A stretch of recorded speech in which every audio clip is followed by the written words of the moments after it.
Hey, welcome to the High Velocity Podcast. I'm your host, Danny Martinez. Today I have a special co-host, Kyle Thompson, and we have a special guest, Mr. Brad Blazar.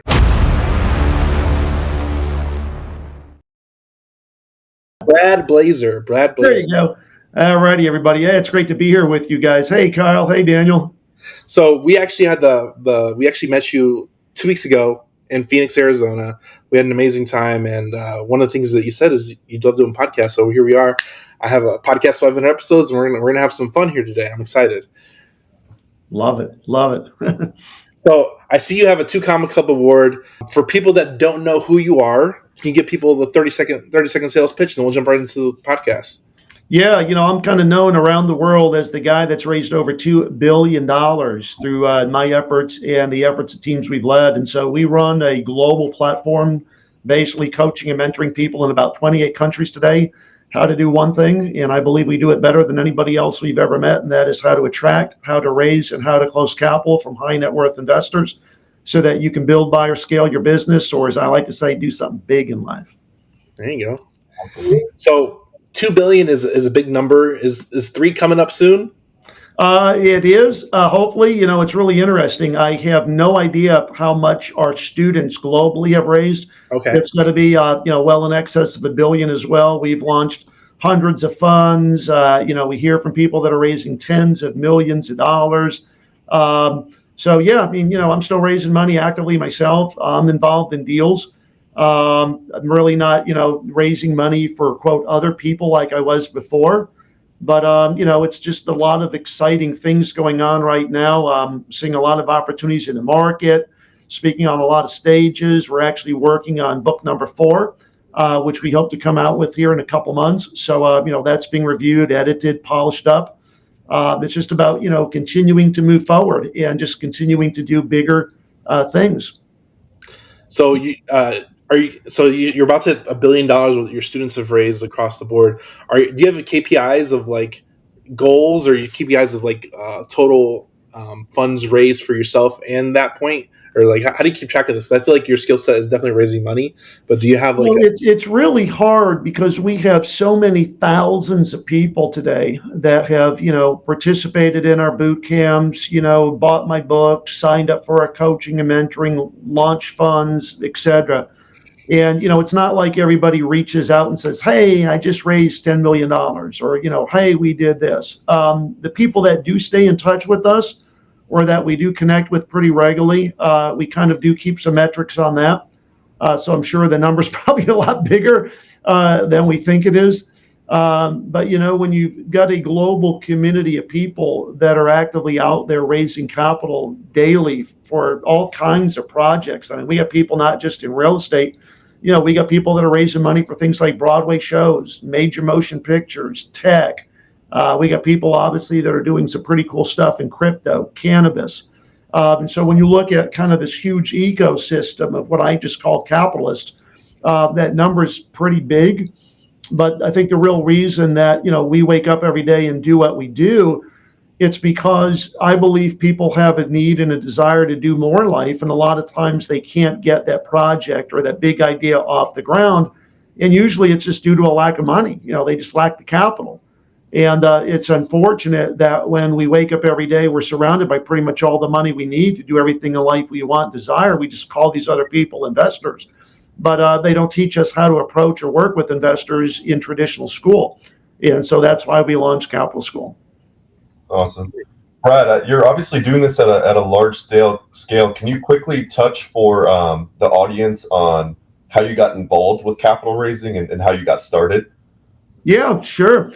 I kind of fell into it. I was actually growing up to be an architect, and I went to college actually studying architecture. And, in Austin, Texas, at the University of Texas there, as a Longhorn, I ended up going to work for a very small oil company. I was in my 4th year in a 5-year degree program and just, looking for a part-time job, circling ads in the newspaper, sending out resumes. And lo and behold, I got a call one day from the small oil company, went in. And after a couple of meetings with the CEO, he said, look, I'd love to hire you. You can think fast on your feet. You're a pretty cocky little kid. And so, I went in between classes after school, They showed me how to do this. They gave me structure. They gave me a list of high net worth individuals. And so I just started cold calling these people, using the system that they taught me. And, was now raising millions of dollars, between class after school. And then I went to work for a second oil company doing exactly the same thing for them.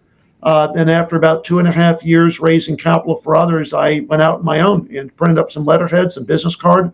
And at the age of 23, launched my own oil company. And the rest is history, as they say. It's amazing, man. It's amazing. You're not many 23-year-olds out there running oil companies. Yeah, right? The first for me doing that. That's incredible. Yeah. Absolutely not. I wanted to ask you if you can cover your sales framework and to whatever you want to cover to an extent, because I know you have some high-tech information, some high-level information you protect. But one thing I got from your live in-person training was the sales process and confirmation to make the offer. Can you kind of cover what that flow is? And I think it's a very good topic to kind of like, if anybody gets this one thing, I think you should get this. And I'll answer that question for me. I think it's a really good topic. This is kind of what I call the golden nugget of, the session today, because the biggest mistake that most people make when they go out and try to raise capital is they're in front of somebody that could be a potential investor. They've got a deal, they've got a fund, or they got whatever it is that they're raising capital for.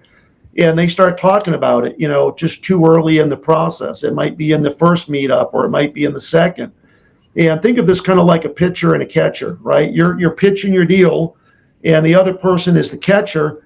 And what they're naturally going to say after you pitch is, "Hey, it sounds like it could be a pretty interesting deal, David. Can you send me some information so I can take a closer look at it?" And they're saying that because that is the next logical thing in a timeline that happens. And so, you send them everything, and you follow up in a week or whatever, and you get all kinds of excuses. And what's really happening at a very subconscious level is that other person is really just telling you that they don't trust you enough to move forward in the process because you didn't invest enough time. You got to kind of think of this like dating.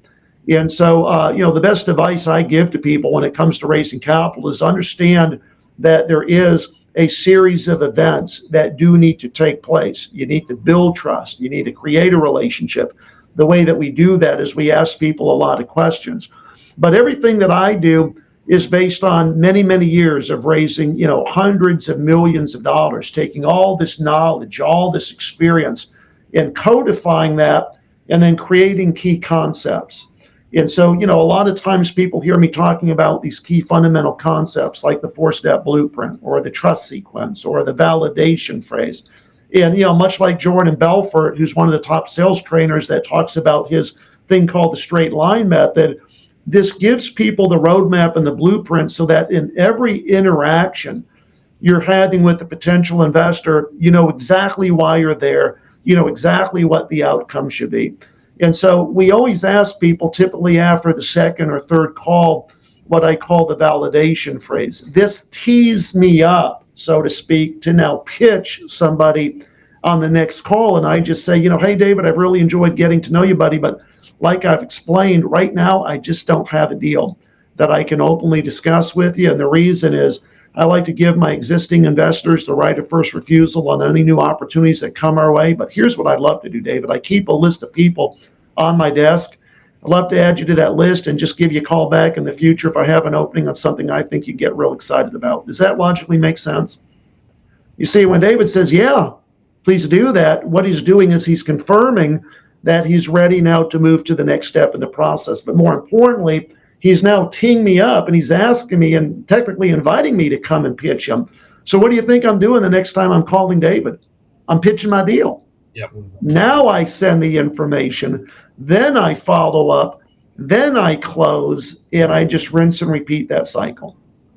So that's really, the biggest mistake people make, but it is a 4-step process, which is why I call it the 4-step blueprint. Think of it as an introductory meetup or an introductory call, followed by a follow-up where you're just going real deep with the person, the validation phrase, the third call is the pitch, and then the fourth call, boom, you're signing them up, you're getting a check, and you're moving the process forward to the next step.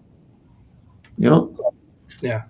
Nah, that was one of the biggest things that you kind of go through that process, because a lot of people they kind of blow their opportunity to even pitch money, or Yeah, they kind of ruin that relationship because they pitched it too early without getting that confirmation. that's So it. That's the biggest mistake people make. They pitch too prematurely. I call it, you got premature presentation. Girls don't like that. no, they don't. No, they don't. But it Brad, happens. what would you say your biggest struggles were when you first started capital raising versus now with your when you're more experienced and doing this at the highest level? I think the big difference was, the I won't say the grudgery. It was really the hard work. Cold calling, speaking to lots of people. We were raising money from individuals back then. These are the doctors, the professionals. That make a couple $100,000 a year. Might be worth $1 million, $2, $3 million. What really changed things for me big time was one of my friends in Austin who was actually a small boutique, kind of a private wealth manager that was kind of watching me from the sidelines. He said, hey, you're obviously successful. Here you are driving around in a nice Porsche. You live in a nice home. He said, I think what you're doing might be suitable for some of the clients whose money I manage. And so we met up, we got together, and he did his due diligence on me. And he finally suggested, hey, why don't we co-host an event? I'll get 12 to 20 of my better clients together. You kind of come in, explain what it is you do. So we did that, and he did all the work. He followed up with each family, and in about 2 weeks, he sent me $2.5 million. And this little light bulb went off in my head, and it said, why am I out here fishing for minnows? Like, I just landed a blue marlin. So I got my sales team together, and I said, hey, everybody, we got to go out and find 4 to 6 more guys just like him. And so what we did is we started focusing our marketing and building trust and relationships with the one person that could then introduce us to the masses. And so that's another concept that I talk about that's a little bit more advanced. It's really designed for people that have a little bit of a track record, that have raised some capital before. But the concept of marketing to the one to get to the masses is realizing, these RIAs, these small boutique private wealth managers, manage hundreds of millions of dollars for the same families that we're trying to get in front of. And so if you can build a relationship with that one, or maybe a small office of 2 or 3, boom, they'll open up their whole damn network to you and invite you into that network. And now that can easily become a $5 or $10 million relationship. And so you now have the ability to maybe 3x or 5x your capital raising over the next 12 months by simply focusing on this more advanced strategy that we talk about. So you mentioned IRAs. I've never heard of an RIA till I went to your event. So I know a lot of people are going to be lost with that. Can you kind of explain what it means and what they do in the marketplace? Sure. Most people are familiar with the term financial advisor, stockbroker, registered rep. So in the financial services industry, we have people that are called RIAs. That stands for a registered investment advisor. Think of them as wealth managers, money managers. They're not like brokers that are transactional based, meaning they do not get paid commissions to buy or sell securities. They're more an allocator. People come in, they give these wealth managers their money to manage, and they're simply allocating money and moving it around based on things that they see. Might be a shift in the economy, might be inflation, might be interest rates. So, they're always looking for places to park and allocate capital to. But the best thing for the person raising capital, i.e. us, is they don't charge commissions. So they get paid by their clients to manage their clients' money. And so they become really, really great strategic allies, because if they know, like, and trust you, they can allocate some of their clients' money to your fund or to your deal. And that's how we build these strategic relationships. But an RIA stands for a registered investment advisor. They're just advising people on their investments. And they're really kind of at the upper end of what we call private wealth management firms. No, that's good. I have a personal stuff that came up with information bias. So we're talking to somebody in our network over the past couple of days, and he said people with money know what they have, so they try and control a large portion of deals and try and get more equity. Mm-hmm. And me and my partner were kind of thinking like, hey, I think it goes the other way, where if you have a good plan that can produce good ROI, you can control and produce good ROI. So I think it's kind of like information bias. I want to ask your opinion on it because this is a conversation we're having with one of our friends literally yesterday. So I want to ask your opinion on that because I know you've dealt with a lot of situations with people with high capital net worths and what they want out of deals, out of transactions. I think that when you're dealing with larger investors that are bigger check writers, to some degree, not all the time, but to some degree, they can negotiate or dictate the terms. If you're doing a deal and they like it, they might push back a little bit and say, hey, we're looking at investing $1 million. Like, we're not investing 50 or 100,000 like most everybody else. And so, we don't like the fee structure. Okay, great. Well, let's do a JV or let's do a little sidecar deal. What's within the realm of what you do like. And so those larger, investors, that might be a family office or it might be a institutional investor. I've raised money from institutions before.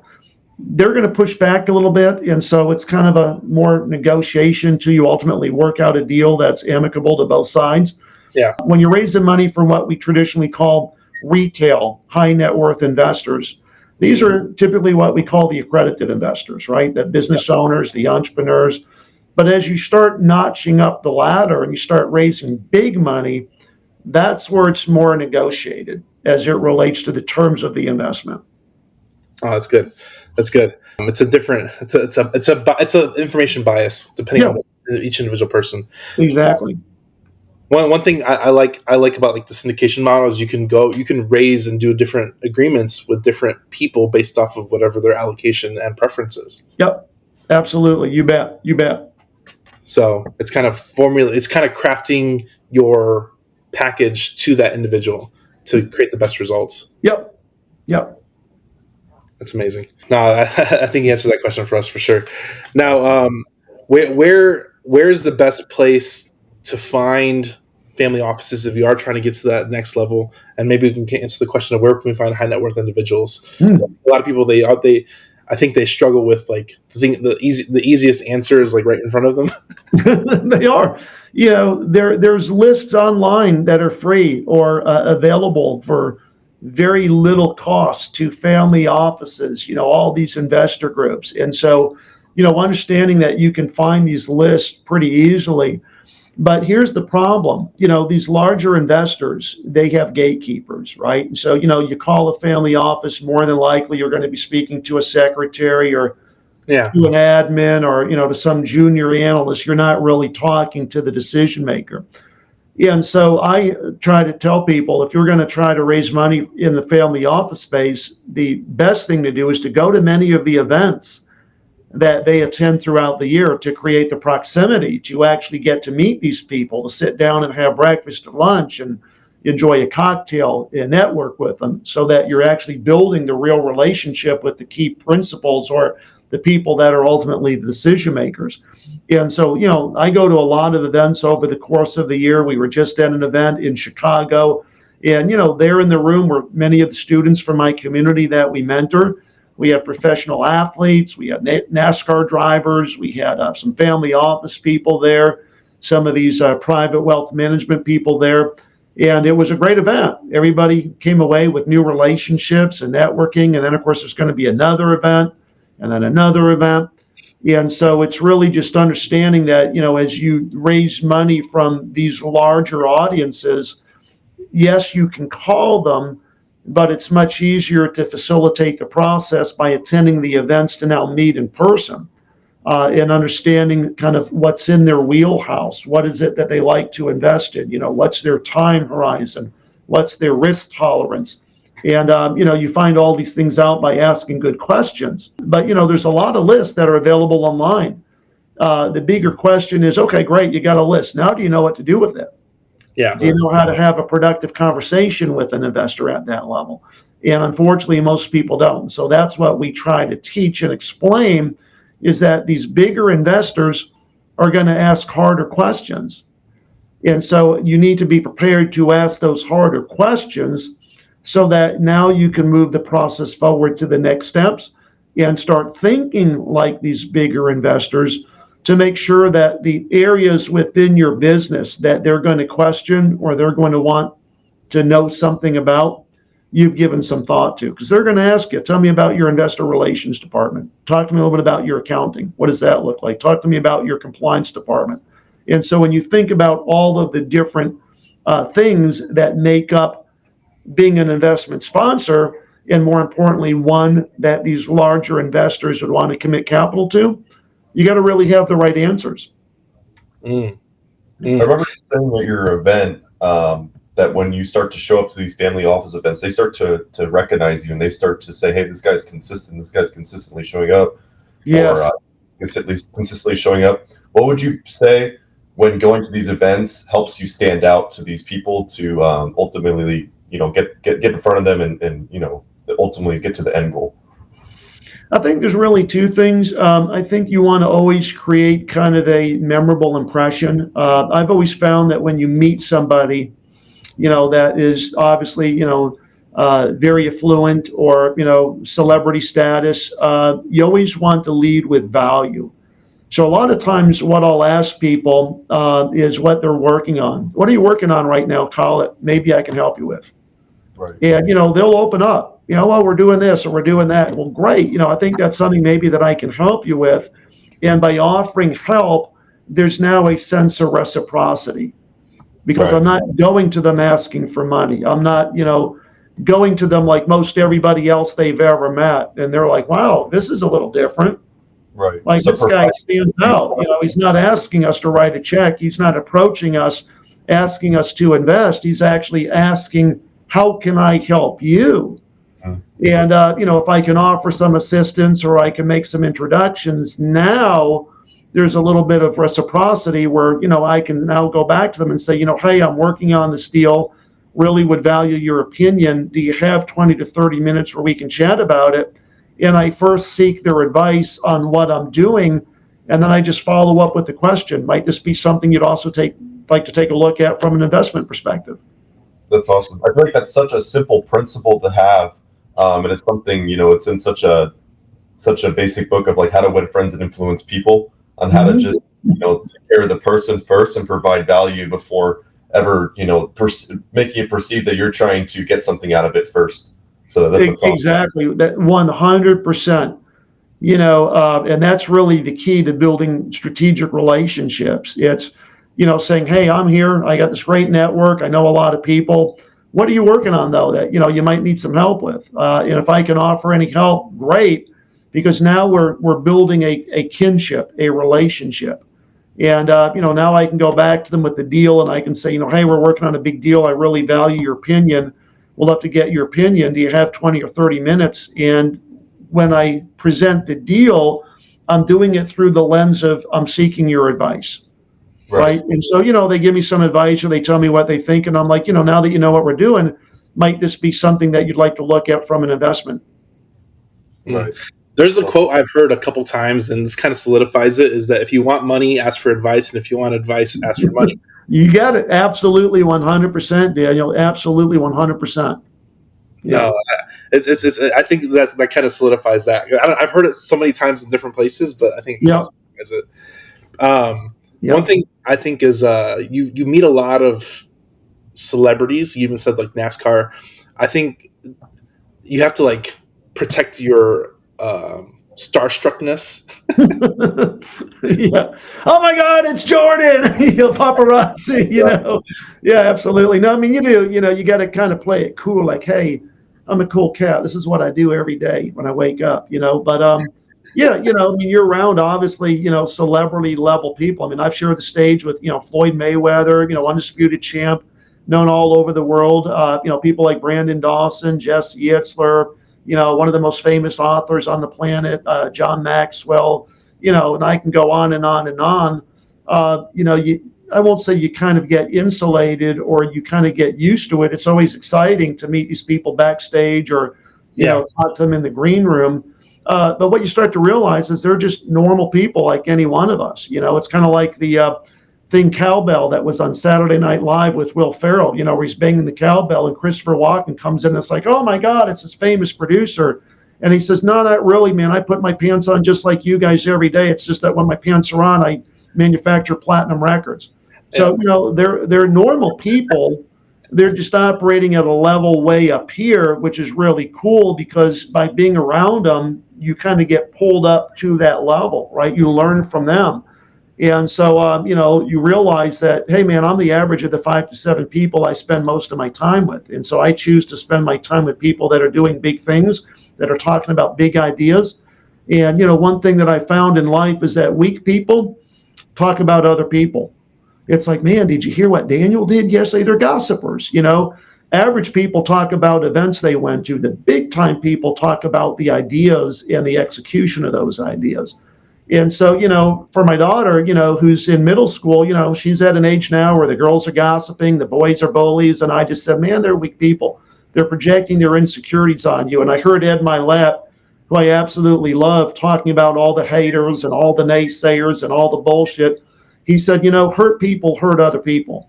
He said, when somebody reaches out to something I've said, where I am way up here, I just reach back and I said, man, I really empathize with you. You must be so insecure in yourself to have to project your insecurities onto somebody else to make you feel good in that moment.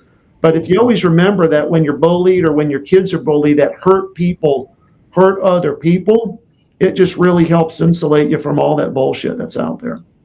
Nah, that's huge. Huge. I wanted to ask, a lot of people have this theory that they cannot raise money if they don't have experience or track record. Can we kind of address the chicken and egg in this situation for capital raisers, whether they have experience or not? Absolutely. Well, first of all, how could a 23-year-old college dropout that had never drilled an oil well go out and raise millions of dollars to go out and drill oil wells? So your track record, your prior performance, the color of your skin really has very little bearing on your ability to raise capital. And, I always tell the story about this guy named Jack that came to work for me when I was in the oil business. We were looking to hire salespeople. Guy comes in for an interview and he looked like Joe Dirt. I mean, the guy showed up with a flannel shirt, jeans that had holes in the knees, work boots covered in dust and mud, and mullet for a haircut, and a big old Fu Manchu mustache. And, this is for a job interview. And in a, high-rise office building where most everybody's dressed up in professional business attire. But, he answered the questions properly, and I gave him a shot of a lifetime. We hired him up, and he came back to work the following week dressed exactly the same way. And so I'm thinking I made a big mistake, because how's this guy that looks like Joe Dirt going to ask people to send us checks for $50,000 and $100,000? But I invested in him. I gave him a Hollywood makeover, treated him to 2 suits, then gave him the scripts, gave him the same training. That year, he raised $25 million, which is huge. So I tell people, look, if I can train Joe Dirt how to get on a phone and raise $25 million, pretty much anybody can do this. It's just based on systems and structure and knowing what to say and understanding all these concepts that I talk about, right? And so once you understand these key concepts and then you apply them to the conversations and the meetups that you're having with people, money comes out the other end. People always say, well, what's the percentage of people that have raised capital in your program? I said, pretty much damn 100% if they do the work. Right. I said, it's not going to work if you don't do the work. But, I've been doing this long enough, and I've trained literally thousands of people that if you show up, you put in the effort, you do the work, I guarantee you'll have success. You'll raise millions of bucks. Amazing. Brad, what would you say that you're currently raising capital for? What are you doing currently? So I'm raising money right now for some multifamily projects that we're pursuing and chasing, and then also actively raising money now for a cool project with a friend of mine that's a 2-time Grammy Award-winning musical artist. We're doing something here in Houston that's pretty cool, putting on a huge show that's going to be at the convention center, kind of very similar to like America's Got Talent, bringing in some top talent, some great judges. So we're putting together the budget and everything for that. And so that's really just about it. I've got another company in addition to what I do here called 5 Star Capital. And so what we do there is we reach out to investors, we aggregate capital, and then we participate in deals either as a general partner or we sponsor deals of our own. Awesome. What would you say like your bread and butter strategy is right now for raising capital? It's really, social media. It's hosting events. We do investor meetups and hosting events. And then the other really is just networking, reaching out to people that we already have in our network and saying, who are you connected with that we should also be speaking to? Yeah. I think that so many people, not just in raising capital, but even in sales, always overlook the low hanging fruit. Like if you built trust and you've got a bunch of investors that are satisfied with the work you've done for them and you're not going back and asking who they're connected with that you should also be speaking to, you're missing one of the easiest opportunities to go out and raise more money. Because now that is a referral. Now their friend or their business associate has the transference of trust, and it makes your job raising capital literally that much easier. Exactly. Awesome. Yeah.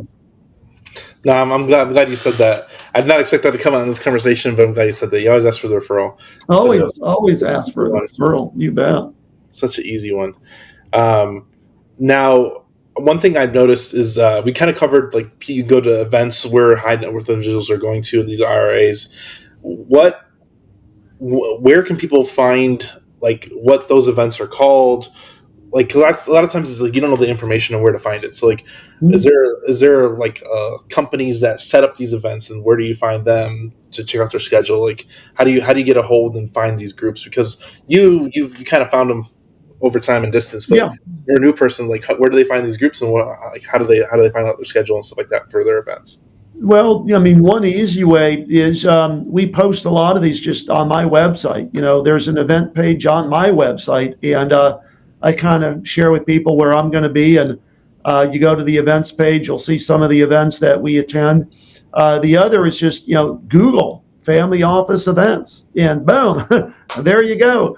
There's all the family office events, whether it's Opal that takes place in Newport, Rhode Island, or, whether it's the IMN events that take place, or, DC Finance. There's all these events going on all over the world for family offices and registered investment advisors. And, there's varying costs associated with attending these things. You don't have to go to each and every one.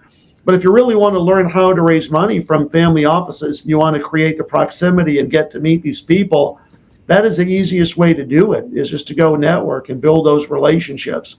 But, it's just being out there, and using the search engines to find out where these events are, and then looking at the website and say, well, that looks like a pretty good event. It's in my backyard, or, it's reasonable travel where I can get there in a couple hours. And then once you go to one of them, you're kind of on their mailing list. Like you're going to be notified of every other event they do forever.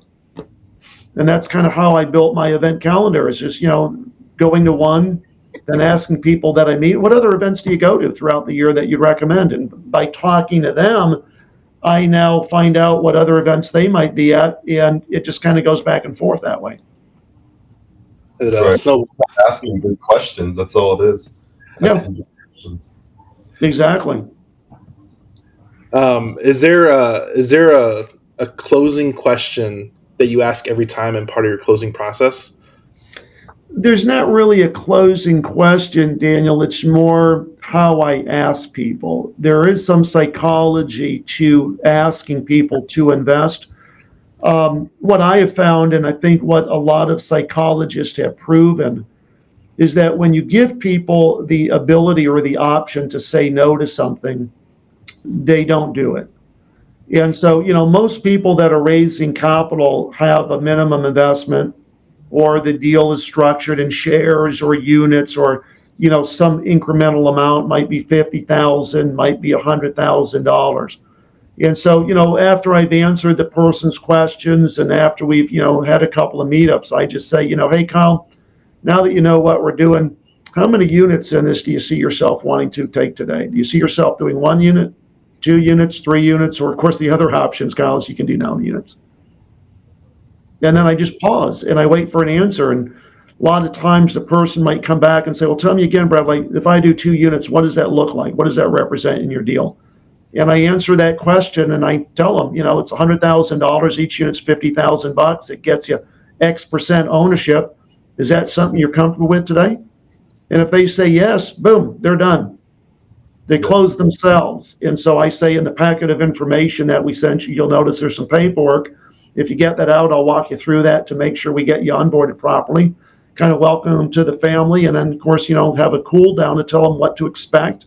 And then I just go out and repeat the process. But I usually offer people the ability to say no.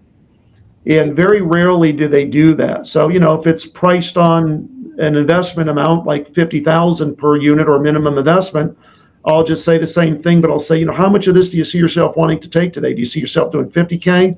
Is it more like 100, maybe $200,000? Or of course, the other option, Kyle, is you can choose to do absolutely nothing.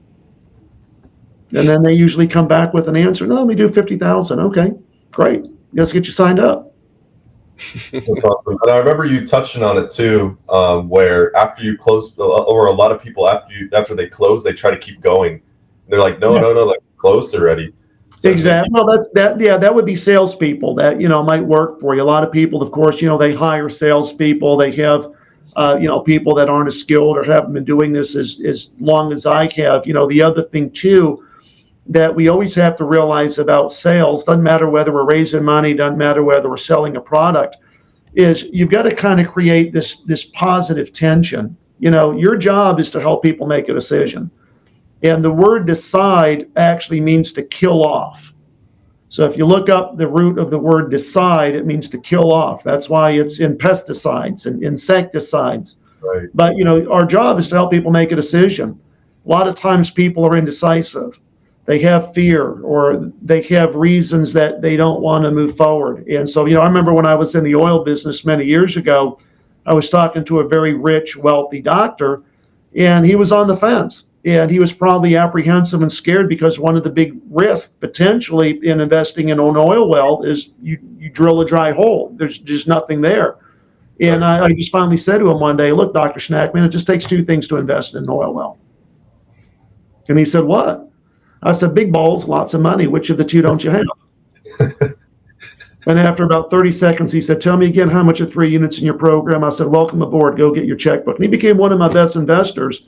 But, I just had to kind of smack him between the eyeballs and talk to him like one of his buddies and say, look, boy, I do this every day. Like, either you want to do it or you don't. And that was literally a close that worked for him. And I still use the close because it works. Most of these big business executives that have lots of money want to kind of, prove that they got some cojones. But, most people in their 20s or even in 30s are not going to say something like that. I was a cocky little kid, didn't know any better. But once it worked, man, I used it over and over and over again to close more people. Because sometimes that's what people need. It's like there's always going to be obstacles. There's always going to be risks. And, one of the things I teach people in raising capital, you always want to share the risks with investors because they're thinking of all the possible things that can go wrong. And so if you're forthright and as you're pitching your deal and as you're presenting the opportunity, you say something like, hey, Kyle, I'd be real remiss and I wouldn't be doing my job if I didn't talk to you about some of the potential risks as well. This could happen. And this could happen. But once I share some of the risks and then I respond how we would handle those things in the event those things happen, what that investor starts to think at a very subconscious level is, well, shit, if they thought of all those risks, they probably also thought about the ones that I was concerned with as well. Right. Then you never ask about them.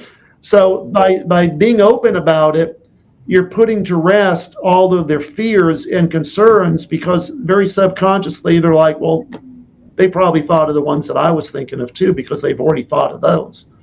And so see, most people that raise capital, they don't talk about the risk. They want to hide those and kind of sweep those under the rug. But in reality, that's actually the very best thing that we can do when we're out there trying to raise capital. Exactly. Awesome. It's disclosures. Yeah. Yes, exactly. It's being transparent. It's being basically very upfront because that's what's going to build trust in the process. But it's also controlling the conversation too in a positive way because you already know they're thinking about it. So when you address them immediately, they're like, "This guy's the curve. He knows exactly what I was about to say." And it's exactly. Like we have a good fit, and then they start to relate to you, and then they start to correlate with you, and you're like, I actually like this guy because he already knows what I'm thinking. And people like to work with people, people that are like them, so that's awesome. Exactly. Just remember, the key is people invest with people they know, like, and trust. Mm-hmm. So if you understand this and you understand that you're simply moving people forward, Grant Cardone has a great phrase, money follows motion. Money Yep. follows motion. So if you think about that and you look at, moving people forward through this process, I call it basically the 4-step blueprint. You take somebody that got money, you put them on a conveyor belt. Boom, you're moving them forward. Maybe next week I'm hosting a free webinar. So I tell the person, hey, next week I'm hosting a free webinar on how you can invest passively in commercial real estate. Might that be something you'd like a link to? Sure. They show up at the webinar. Now they look at me as an expert because I'm knowledgeable. The webinar went great. I added value. Then I might move them forward to, hey, next week we're hosting a get together or a meetup at this nice little upscale restaurant. Would you like to come to that? Sure. Before you know it, man, they're writing me a check. Now, a lot of times you can't move people forward like this. So what you might create is a lead magnet. Hey, download my free PDF or my free book on this. And so now you're getting their name, their email, the phone number. Now you can reach out to them and say, hey, thank you so much for downloading my free ebook on this. What is it about that that's most interesting to you? And you just start building that relationship. You just start working that relationship over the phone or schedule a Zoom, or if they live demographically in proximity to you, you just schedule a one-on-one meeting where you get to meet them in person. Nothing is better than meeting a potential prospect or an investor in person. Mm-hmm. Mm. Yeah. Definitely. There's always something different about an in-person rather than a phone call or even just a Zoom call. So there's just something about it. Body language, energy, you could feel it.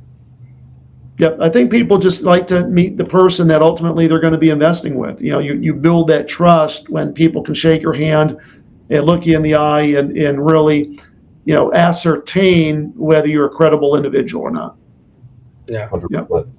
Yeah. So I have your website, bradblazar.com. Can you tell us a little bit about what services you provide, what people we can join that boot camp training that you do? Yeah. Kind of cover like your basics, products and services, and what your all in all goal is. I mean, think of us basically as a one-stop shop for anything you need related to raising capital. We create presentations and pitch decks.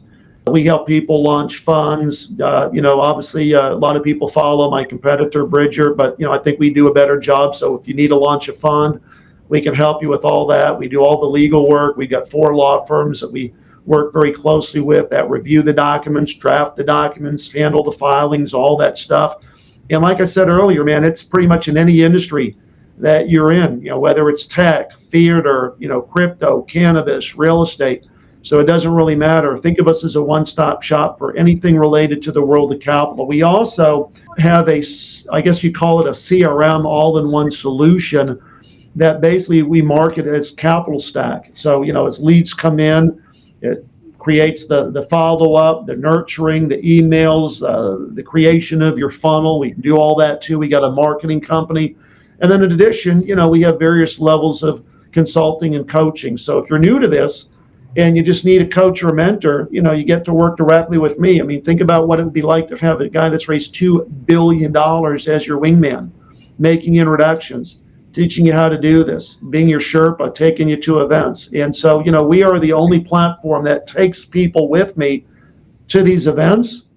And I'm right there alongside you each step of the way. I don't see any other coach or mentor that I know of that actually does those types of things. And so the boot camps are a great way to connect. We're doing a boot camp in Toronto later next month in June on the 22nd, 23rd. If you're listening and you want some information in our Toronto boot camp, great. And the one after that is going to be in Nashville, Tennessee. And that's going to be August the 9th and 10th. And so that's going to be another, great event. We keep them small so that, they're intimate, so that you get the benefit of asking really, really good questions. You guys have obviously been to the one in Scottsdale where we met, but that's for a lot of people where it starts. It's just getting to know us, knowing what we do. And from there, just, taking the capital raising to the whole next level. Absolutely.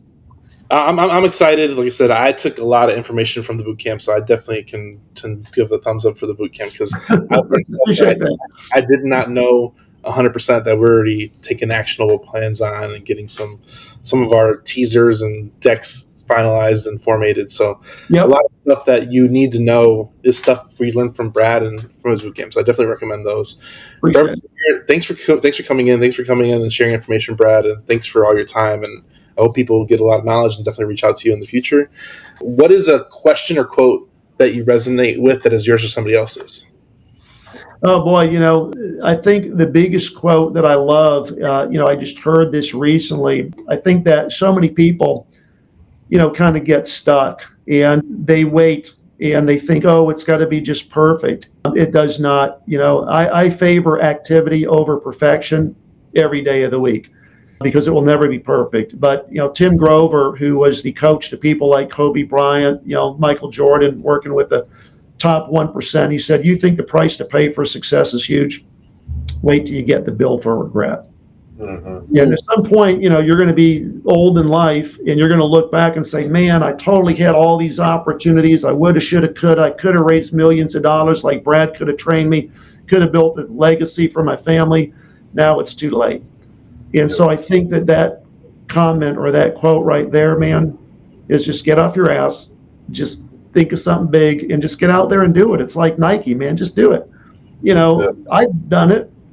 We got thousands of people all around the world that are doing it. And I tell people, you can do it too. I believe in you.